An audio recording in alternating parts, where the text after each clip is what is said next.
Well, we take the safety of everyone in the UK incredibly seriously, and that particularly includes those brave journalists who expose the treatment of Iranians by their own government. We see the protests, the organic protests, how they've been treated by the Iranian regime, and the reporters that document those protests need to be protected, and in the UK they will be protected. Well, I think what we are seeing from the Iranian government, from the regime in Tehran, is their desire to blame other countries for the effect of their own treatment of the Iranian people and listen to their voices. Iran is trying to deflect away from its own behaviour, it's trying to blame other countries, including the UK. But this is happening because of the behaviour of the Iranian government. We will make sure that we keep British people safe and those people who are living and working in the United Kingdom. And we will also continue to highlight the bravery of the Iranian women who have risen up with their voices to demand changes in Iran. Well, as Foreign Secretary, I issued the summons to the Iranian Chargé d'Affaires, but actually it was one of my officials that spoke with him and made it clear that the UK takes very seriously any threats or potential threats from any foreign government to people in the UK. And we made it very, very clear that we will always protect British people and those people here. And the message that I would put to the Iranian leadership is listen to your own people. They are crying out for change. And what we are saying to the Iranians is that this is their challenge, this is their responsibility, and they should listen to their own people. Well, the choice of leadership for Iran is a choice for the Iranian people. What we have done is we have made sure that we highlight the bravery of the Iranian women, that we help them highlight the changes that they want. We stand in solidarity with them.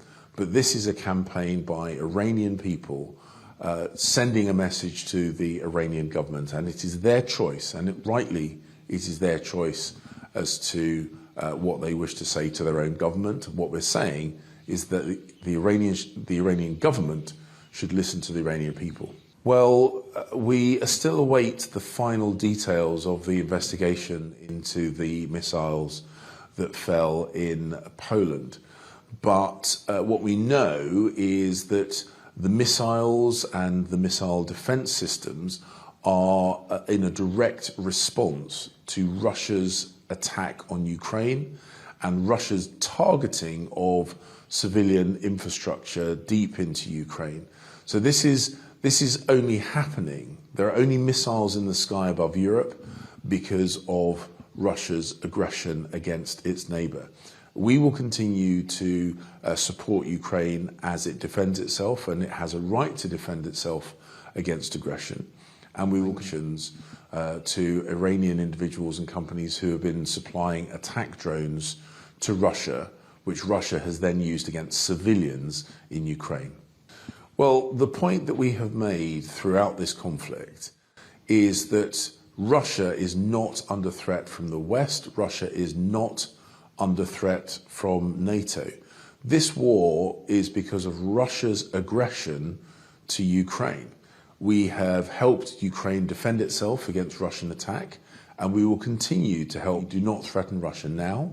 What we are saying is that Vladimir Putin's behaviour is why Ukraine is defending itself, and defending itself so passionately stimulates us to support the Ukrainians as they defend themselves against his aggression. Well, the United Kingdom has a strong bilateral relationship with the Kingdom of Saudi Arabia, and we enjoy a very strong relationship with the member states of the Gulf Cooperation Council. There are many issues, including regional security. in terms of food security for countries in the global south and the planting of millions of trees. So there are many issues where the United Kingdom and the Kingdom of Saudi Arabia collaborate and work closely together. And we also on green energy generation and protecting the global environment. Well, of course, one of the things that we discuss with a number of our international partners is about energy security, making sure that we are able to light our homes, and in the European winter, making sure we are able to heat our homes. But the point that I made here at the Manamar Dialogue is that energy security, food security, and security in its traditional sense are all linked. And so we discuss all these issues, those in the poorest parts of the world, ensuring that we have the energy that we need to heat our homes and run our businesses, and making sure that people can be safe and secure in their homes. All these things are best done in partnership. And I'm here in Bahrain talking to the international community about coordinating all those things with our friends here in the Middle East. Well, we have sadly seen a number of attacks by various groups against the member states of the GCC. We've seen attacks on Saudi Arabia, key infrastructure. I was in Abu Dhabi when Houthi missile attacks were directed at that city. And as I say, it is incredibly important that we stand close to our friends in the region as we help defend ourselves against the attack, whether they be through militia groups, discuss with the Saudis, with the other member states of the GCC and other countries in the Middle East and North Africa region.